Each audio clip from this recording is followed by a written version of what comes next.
Hello మిత్రమండలీస్, welcome back to our channel. ఈ రోజు మనం కర్ణాటకలో చాలా ఫేమస్ అయిన బీదర్ నరసింహ జార్నీ కేవ్ టెంపుల్ కి వెళ్తున్నాం. హైదరాబాద్ నుంచి అప్రాక్సిమేట్లీ 150 కిలోమీటర్స్ ఉంటుంది. అక్కడికి వెళ్ళడానికి జేబీఎస్ నుంచి గవర్నమెంట్ అండ్ ప్రైవేట్ బస్సెస్ ఉంటాయి, లేదా ప్రైవేట్ ట్యాక్సీలో కూడా వెళ్ళొచ్చు. ట్రైన్స్ కూడా అవైలబుల్గా ఉన్నాయి. వాటి డీటెయిల్స్ మీకు డిస్క్రిప్షన్లో ఇస్తాం, చెక్ చేయండి. మార్నింగ్ ఎర్లీగా హైదరాబాద్ నుంచి స్టార్ట్ అయితే రోడ్ జర్నీ చాలా కంఫర్టబుల్గా ఉంటుంది. రూట్లో beautiful country side views enjoy చేస్తూ బ్రేక్ఫాస్ట్ కోసం ఒక స్మాల్ స్టాప్ తీసుకొని ఫైనల్లీ మనం బీదర్ రీచ్ అవ్వచ్చు. నరసింహస్వామి అంటే లార్డ్ విష్ణు యొక్క 4వ అవతారం. Half man and half lion form. భక్తుల నమ్మకం ప్రకారం నరసింహస్వామిని సిన్సియర్గా వర్షిప్ చేస్తే ఫియర్స్, డిఫికల్టీస్ నుంచి ప్రొటెక్షన్ లభిస్తుందని నమ్ముతారు. ఈ టెంపుల్కి బిగ్గెస్ట్ స్పెషాలిటీ ఏంటి అంటే ఇక్కడ స్పిరిచువల్ అట్మాస్ఫియర్ చాలా పీస్ఫుల్గా ఉంటుంది. టెంపుల్ సరౌండింగ్స్లో traditional architecture and natural beauty మనకి ఒక డిఫరెంట్ ఎక్స్పీరియన్స్ ఇస్తాయి.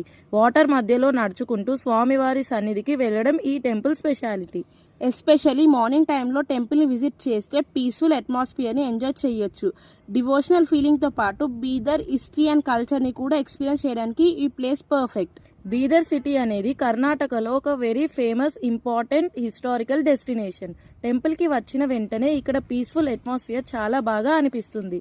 డైలీ బిజీ లైఫ్ నుంచి కొంచెం బ్రేక్ తీసుకొని ఒక స్పిరిచువల్ ప్లేస్లో టైం స్పెండ్ చేయడం రియల్లీ రిఫ్రెషింగ్ ఎక్స్పీరియన్స్.